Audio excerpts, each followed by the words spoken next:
Good morning बच्चों, how are you. आप लोग सब अच्छे हैं? कैसे हैं सब लोग? आज हम बच्चों हिंदी सेकंड का एक लेसन आज की वीडियो में मैं आपको पढ़ाऊंगी बच्चों। तो जो हिंदी सेकंड की बुक है आपकी, को मालूम है आपकी हिंदी सेकंड की बुक ये वाली है? भूले तो नहीं सब? ओके, तो आज इसमें से हम पाठ 5 संज्ञा पढ़ेंगे। ओके बच्चों, तो सब लोग अपनी बुक ओपन कीजिए, पेज नंबर 23, लेसन यानी पार्ट 5 संज्ञा। इसका टॉपिक क्या है? संज्ञा। संज्ञा सब लोग जानते हैं संज्ञा क्या होती है, और आप लोगों ने फर्स्ट से पढ़े हैं, अभी थर्ड में हो आप लोग, मगर इसके बारे में आज आपको अच्छे से समझाती हूँ।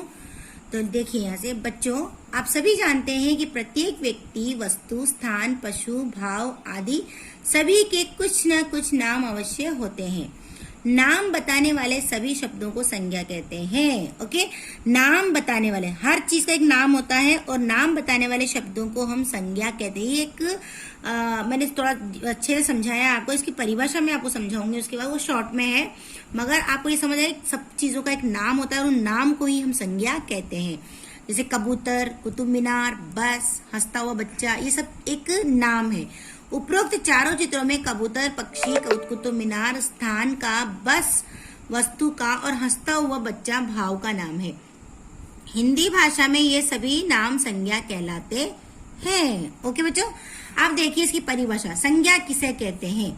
किसी व्यक्ति, वस्तु, स्थान या भाव के नाम को संज्ञा कहते हैं। ओके, किसी व्यक्ति, वस्तु, स्थान या भाव के नाम को संज्ञा कहते हैं। अब संज्ञा के कितने भेद होते हैं? संज्ञा के कितने भेद होते हैं देख लीजिए।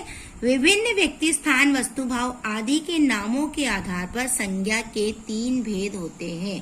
कौन कौन से हैं? व्यक्तिवाचक संज्ञा, जातिवाचक संज्ञा, भाववाचक संज्ञा। संज्ञा के कितने भेद हो गए बच्चों? 3 भेद। व्यक्तिवाचक संज्ञा, जातिवाचक संज्ञा, भाववाचक संज्ञा। अब इसका हम व्यक्तिवाचक किसे कहते हैं, जातिवाचक किसे कहते हैं, भाववाचक किसे कहते हैं, ये भी मैं आपको दिखाती हूँ। अब देखिए बच्चों, व्यक्तिवाचक में क्या होता है? जिस शब्द से किसी विशेष व्यक्ति, स्थान अथवा वस्तु का बोध होता है उसे व्यक्तिवाचक संज्ञा कहते हैं। यानी पर्टिकुलर किसी एक स्थान या व्यक्ति का नाम या किसी वस्तु का नाम होता है, तब जाके उसको हम व्यक्तिवाचक संज्ञा कहेंगे। ओके बच्चों, जैसे इंदिरा गांधी, आपको मालूम पड़ रहा है कि हम इंदिरा गांधी के बारे में बात कर रहे हैं, किसी औरत या किसी लेडी के बारे में नहीं बात कर रहे हैं, इंदिरा गांधी के बारे में बात कर रहे हैं, तो ये एक व्यक्तिवाचक संज्ञा है। गंगा, कोई नदी के बारे में नहीं बात कर रहे हैं, हम किसके बारे में बात कर रहे हैं? आपको पर्टिकुलर नाम मालूम है, गंगा नदी। हिमालय, हिमालय एक पहाड़ है, पर्वत बहुत सारे हैं, मगर कौन सा पहाड़ है ये? हिमालय, ये एक नाम है, तो इसलिए हम इसको क्या बोलेंगे? व्यक्तिवाचक संज्ञा कहेंगे।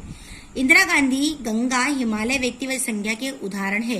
इंदिरा गांधी एक व्यक्ति विशेष महिला का नाम है, गंगा एक विशेष नदी का नाम है और हिमालय एक विशेष पहाड़ का नाम है। समझ आया बच्चों आपको मैंने जो समझाया? इनके जैसा कोई दूसरा नहीं है, यानी इंदिरा गांधी कोई और नहीं है, गंगा कोई और नहीं है, हिमालय भी कोई और नहीं है। तो ये एक विशेष व्यक्ति का नाम है, विशेष वस्तु का नाम है, इसलिए इसको हम व्यक्तिवाचक संज्ञा कहेंगे। तो आपको इसकी परिभाषा देख लीजिए बच्चों। जिस संज्ञा शब्द से किसी विशेष व्यक्ति, वस्तु और स्थान का ज्ञान होता है उसे व्यक्तिवाचक संज्ञा कहते हैं। ये आपको लर्न करना है बच्चों, तो आप लर्न कीजिएगा इनको, डेफिनेशन को। परिभाषा आई है जैसे श्री राम, आगरा, रामायण आदि। अब ये तीनों चीजें पर्टिकुलर यही चीजें हैं, इनके अलावा कोई और नहीं है। रामायण कोई और नहीं है, आगरा कहीं और नहीं है, श्री राम भी कोई और नहीं है, तो ये इसलिए व्यक्तिवाचक संज्ञा कहा जाएगा इनको। अब सेकंड है जातिवाचक संज्ञा। कुछ संज्ञा शब्द अपनी संपूर्ण जाति का बोध कराते हैं, यानी कि सारी चीजों को एक संपूर्ण जाति का बोध कराता है। मतलब जैसे यह विद्यालय है, अब विद्यालय बहुत सारे हो सकते हैं। बाघ राष्ट्रीय पशु है, अब पशु बहुत सारे हो सकते हैं, पशु। हिरण दौड़ रहा है, हिरण भी कोई पर्टिकुलर नाम है, कोई भी हो सकता है। हिरण का कोई नाम थोड़ा ना कि कोई हिरण का एक पर्टिकुलर नाम है, ये जाति बता रहा है। पशु, हिरण, विद्यालय, ये सब एक जाति बता रहे हैं, तो इसको हम बोलेंगे जातिवाचक संज्ञा। विद्यालय, बाघ, हिरण, ये तीनों ऐसे शब्द हैं जो संपूर्ण जाति का बोध कराते हैं, इन्हें जातिवाचक संज्ञा कहते हैं। तो अब देखिए इसके बाद, जो शब्द संपूर्ण जाति, समुदाय या वर्ग का बोध कराते हैं उसे जातिवाचक संज्ञा कहते हैं। जैसे बालक, नदी, कॉपी, संतरा, अंगूर, पेड़ आदि। अब देखिए भाववाचक संज्ञा।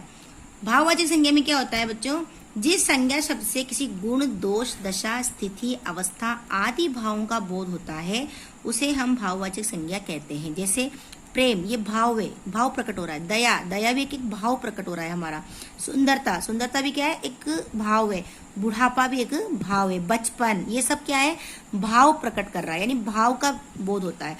तो इसलिए हम इसको, जो हमसे कोई किसी का भाव दिखता है, किसी चीज में कोई प्रेम दिखाता है तो एक भाव है, तो इसको इसलिए हम इनको क्या बोलेंगे, भाववाचक संज्ञा कहेंगे। क्योंकि गुण, दोष, दशा, स्थिति, अवस्था, ये चीजें हमें दर्शाने वाले जो शब्द हैं उनको हम भाववाचक संज्ञा कहते हैं। तो बच्चों आपको समझ आया इतना कि क्या क्या चीज संज्ञा किसे कहते हैं, संज्ञा के कितने भेद होते हैं और उस भेदों के नाम क्या क्या हैं, ये आपको समझ आया। व्यक्तिवाचक संज्ञा, जातिवाचक संज्ञा, भाववाचक संज्ञा, इनकी परिभाषा आपको याद रखना है और करना है। और इस वीडियो में जो आपको समझाया इसको आपको रीड कर लेना बच्चों अच्छे से, और अच्छे से समझ के लेना ताकि आपको अच्छे से समझ में आ जाए। और आज इतना ही पढ़ेंगे इसमें, और आई होप आपको ये समझ आया होगा। तो अब मिलते हैं अगली नेक्स्ट वीडियो में, तब तक के लिए बच्चों बाय।